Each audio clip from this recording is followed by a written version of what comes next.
Welcome to the glorious Peak District, more specifically the Hyde here at Alport.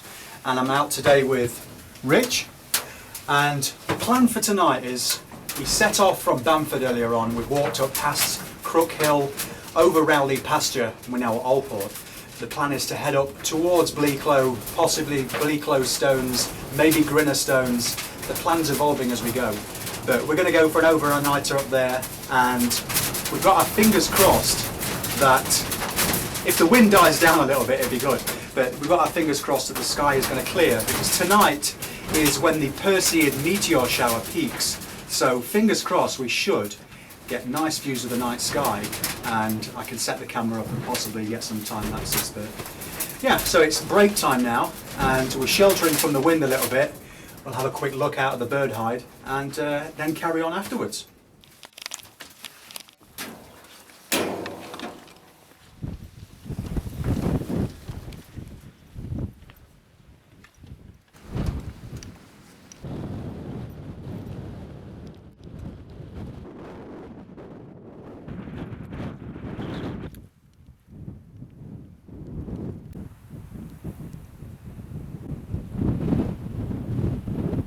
So we're on the way again. We spent around about half an hour in the Hyde, just chatting and eating lunch and things like that. And we're now heading up along the part on the map called the Ridge towards Bleaklow itself. But the wind's still quite strong, which is a good thing because that'll keep the midges at bay. But it's a very rough plan this evening.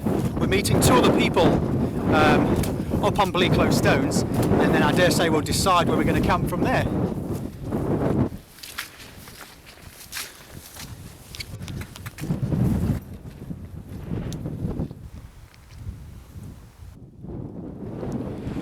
We're just dodging all the peat bogs and trying to pick our way through. I've got boots on, so I'm not doing too bad, but I'll be swapping to trail shoes soon, and Rich has got trail shoes on, so we're trying to take the dry road on our way up to Bleaklow Stones.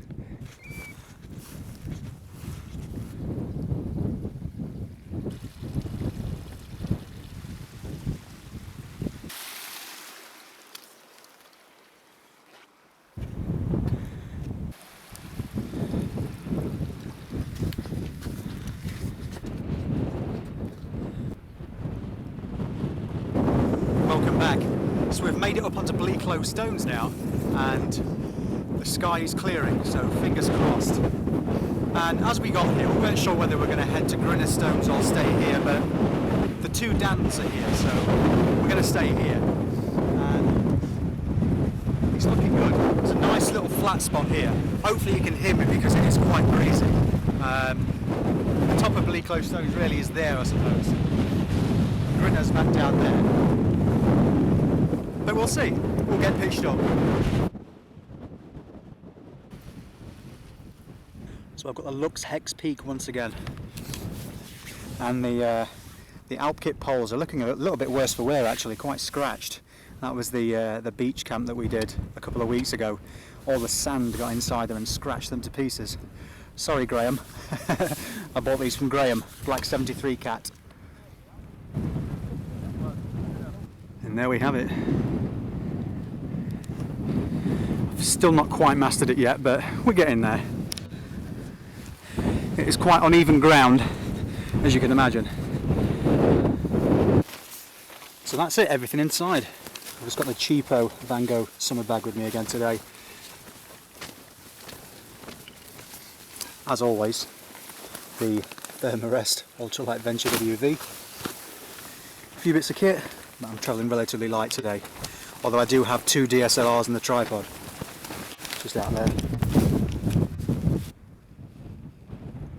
So it's turned into an absolutely beautiful evening. I've always wanted to camp here. About 10 or so years ago, when I started exploring this part of the Peak District, I always thought that this was my favourite view from Bleaklow Stones down towards Alport with Kinder in the background. I like it because it's bleak and it's also less frequented, so you can come up here and get away from the crowds. Get away from the clouds as well. They are clearing quite nicely, which is good. I have my fingers crossed.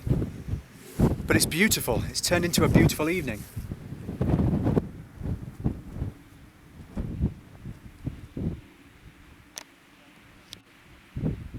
So we'll do a quick pan around. In the mid-ground there you've got Bleaklow Stones, and in the background you've got Outer Edge and Marjorie Hill, and then you can see Derwent Edge. In the centre here you've got the start of the River West End, and then the top of Alport Dale here, and then the massive Kinder in the background there, Crookston Knoll just there, and Fairbrook Naze in the middle, and the top of William Clough just over there. But it's absolutely stunning up here, and the main part of like Bleaklow Head over that way. It's absolutely stunning. It takes a little bit of effort and a bit of time to get here. It took us about 6 hours, just wandering, meandering up that sort of direction, and yeah, it's been really enjoyable. So I'm not being antisocial.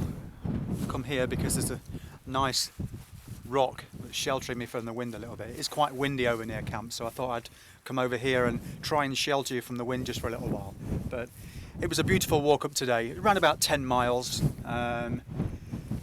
Obviously from Bamford, that's where we've started, where we've left the cars for the night. We came up via Crook Hill from Ladybower, the Ashopton Viaduct, and then we've come over to Alport, and then across the bog to the part there called the Ridge, which we kind of like, we were talking, so we wandered off the top of it a little bit, which kind of makes it harder. You have to deal with the bog on the top, or if you drop down a little bit, then you're climbing up and out of the peat gruffs. So we did a bit of climbing up and out, so it is quite tough going at times, but it's definitely worth it, putting the time in and the effort to get here.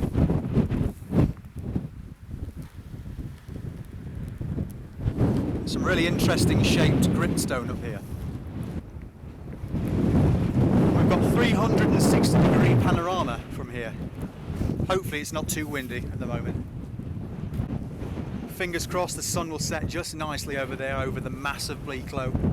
I've got my other camera with me as well, so I'll set that up just to do a regular time lapse. Fingers crossed I can get this camera, the Canon 7D, ready for some night shots later.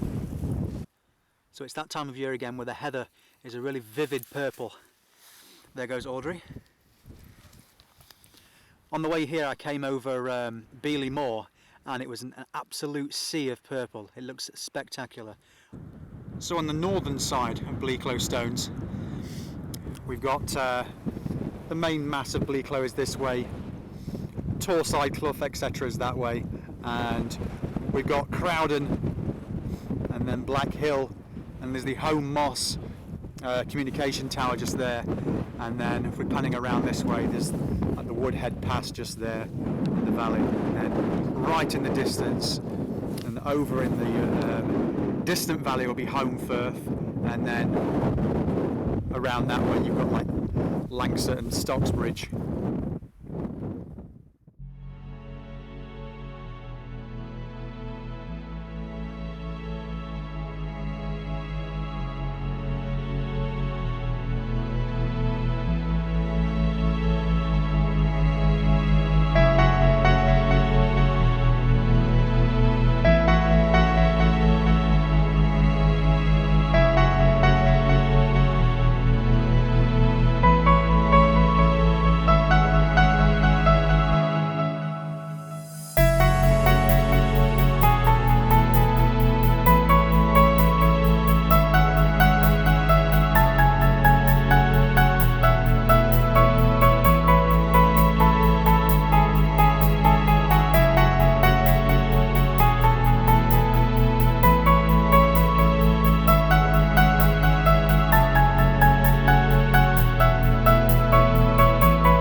So we spent the last 3 hours just time-lapsing, and while the cameras were going we were just relaxing in the tent, but sadly the cloud didn't clear for very long at all.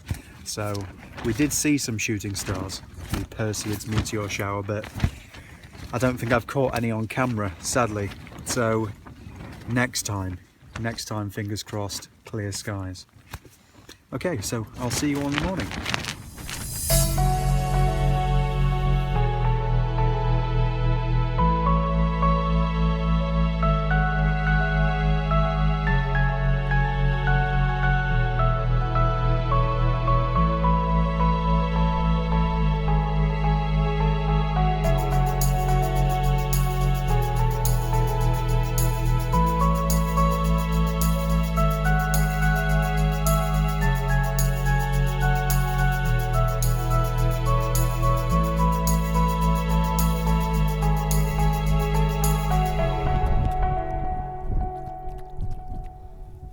Morning.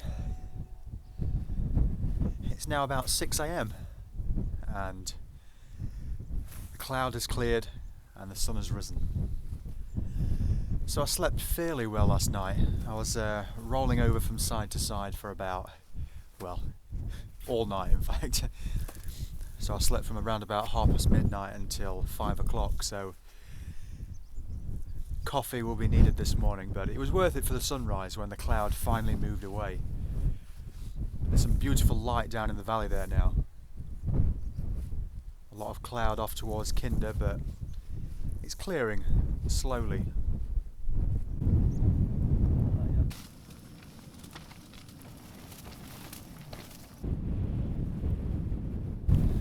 Time to pack away.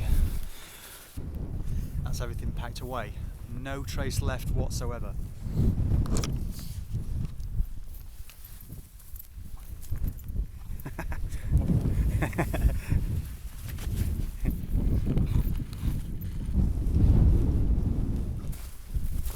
Okay, so it's time to move out. We decided we're going to head back the same direction that we came. Now we're trying to get back to the cars for about 2, and it's just gone 9 now.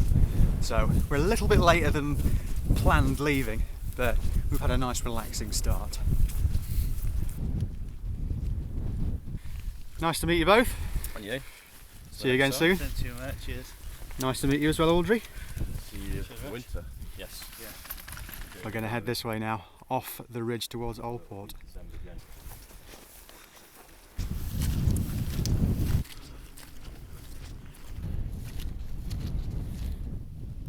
At least a foot deep. Another one to go around, I think.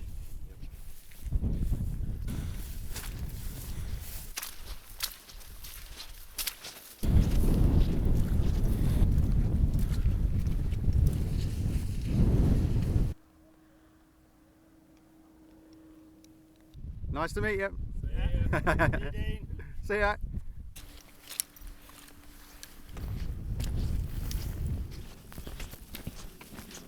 So we're now on Rowley pasture. I think this is definitely the perfect place to stop for lunch. We've made good time actually as we've come along the moor. It is quite boggy, quite up and downy in places before you get to the trig point there. But I just met 2 guys as well that watched the videos near the bird hide, and there's quite a lot of people walking along here. Until we got to the trig point, we didn't see anyone at all. I suppose it is still quite early in the day, but there is a lot of people walking along Rowley pasture now. Crookston Knoll.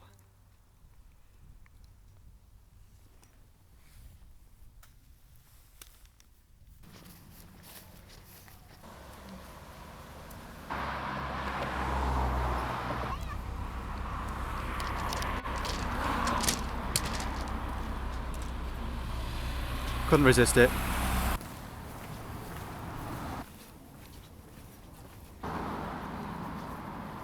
And that's it. We're back at the cars in Bamford, and it's been a really enjoyable mini adventure.